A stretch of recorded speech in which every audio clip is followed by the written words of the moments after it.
गुरु जी को करिए वंदना, भाव से बारंबार।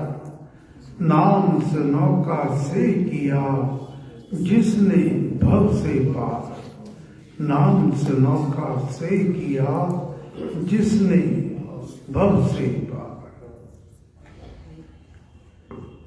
गुरु महाराज समझाते हैं कि ये राम नाम महामंत्र है। इसके जाप से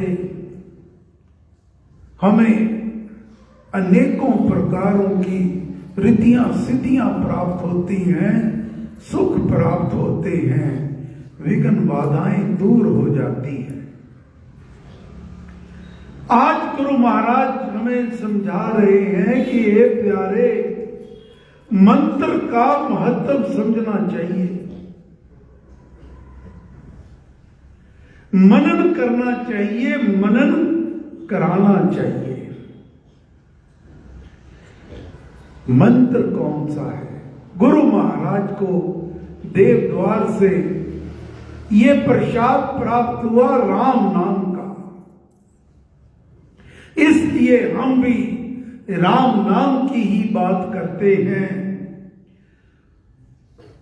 गुरु महाराज समझाते हैं अमृतवाणी में, राम शब्द को ध्याइए मंत्र तारक मान। राम शब्द को ध्याइए मंत्र तारक मान। स्वयं शक्ति सता जग करे, ऊपरी चक्र को जा। गुरु महाराज समझाते हैं कि हे प्यारे, तू ये राम शब्द का ध्यान ऐसे किया कर, इसका गुणगान ये मानकर किया कर कि ये मंत्र तारने वाला है। तारक मंत्र तारक मान। स्वयं शक्ति सता जग करे, ऊपरी चक्र को जा।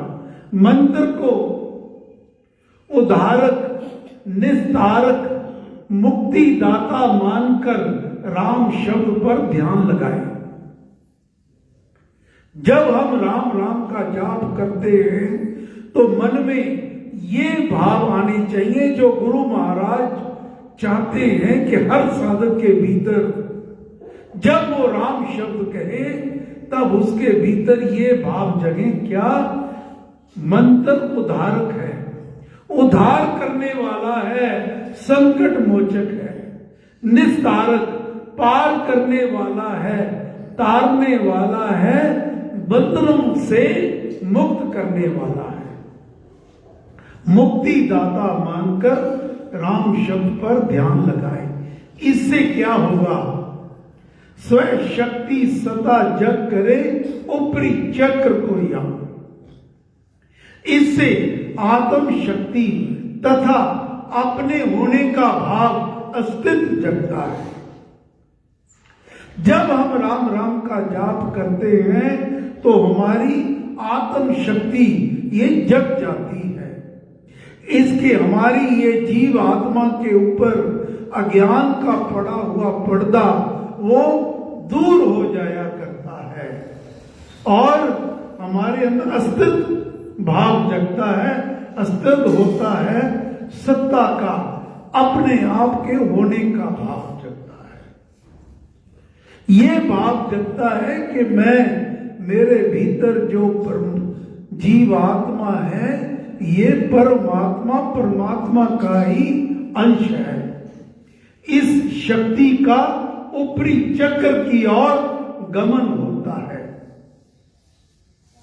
जैसे ही हम राम कहते हैं तो गुरु महाराज समझाते हैं जो बात आज मूलाधार से ऊपरी चक्र तक शक्ति का स्फुर्त करना तो मंत्र ही शक्ति है। ये तो मंत्र योग से ही होता है।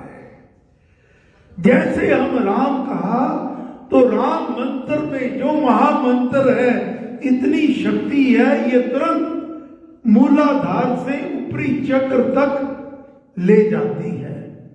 चक्र गुरु महाराज समझाते हैं, शरीर में योग के अनुसार 8 चक्र होते हैं। 8 चक्र: मूलाधार, स्वादिष्ठान, मणिपुर, नाभि चक्र, अनाहत, हृदय, विशुद्ध, कंठ, आज्ञा, त्रिकुटी, बिंदु, ग्रीवा का शिखर तथा सहस्रार, सिर। ऊपरी चक्र जो होता है, यहां लिखा है स्व शक्ति सता जग करे ऊपरी चक्र को जान। ऊपरी चक्र होता है आज्ञा, बिंदु तथा सहस्रार। आगे गुरु महाराज, दशम द्वार से हो तभी राम कृपा अवतार, ज्ञान शक्ति अनंत से साम शक्ति संचार। जैसे ही हम राम कहते हैं तो ये राम शब्द में इतनी शक्ति है, ये मूलाधार से तुरंत दशम द्वार तक पहुंचा देती है, और जब दशम द्वार पर पहुंच जाती है तब राम कृपा अवतरित होती है। दशम द्वार से हो तभी राम कृपा अवतार, ज्ञान शक्ति अनंत से साम शक्ति संचार। तब 10वें द्वार से राम कृपा का प्रवेश होता है, जिससे आत्मबोध, प्रबुद्धता, बल, अनंत सहज, मन को स्थिर एवं शांत करने वाली सभी शक्तियों का विस्तार संचार होता है। जब राम कृपा होगी फिर हमारे मन को शांति मिल जाती है, सुख मिलता है, चैन मिलता है मन में। तब जब अपने मन में राम बस गया, फिर सभी, चाहे वो वैरी क्यों ना हो, आपके विचारों के साथ मेल खाने वाला क्यों ना हो, तब वह भी आपको अपना सखा ही नजर आता है, मित्र ही नजर आता है। अब दशम द्वार का क्या मतलब? दशम द्वार, ये मानव देह जो है, ये जो हमें हमारे पुण्य कर्मों के प्रताप से और श्री राम कृपा से प्राप्त हुई है, ये मानव देह को 9 द्वार वाली नगरी कहा जाता है। इसके 9 द्वार हैं। 2 द्वार आंखों के, 2 कानों के, 2 नाक के, 1 मुख तथा 2 द्वार मूत्र एवं मल विसर्जन करने हेतु। दशम द्वार अदृश्य है और 9 द्वारों से ऊपर है। मंत्र योग से सुरती नाम में सवार होकर पहली बारी में 10 चक्र से पार हो जाती है। ये गुरु महाराज गारंटी देते हैं।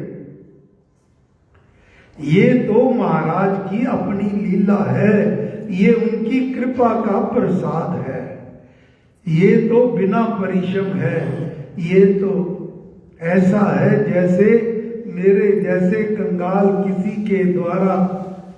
किसी के द्वारे गया और उसने झोली में हीरा डाल दिया और फिर उसने किसी और को दे दिया। ये हीरा गुरु महाराज को देवद्वार से प्राप्त हुआ और उन्होंने प्रसन्न होकर हम सब की झोली में राम नाम का हीरा डाल दिया।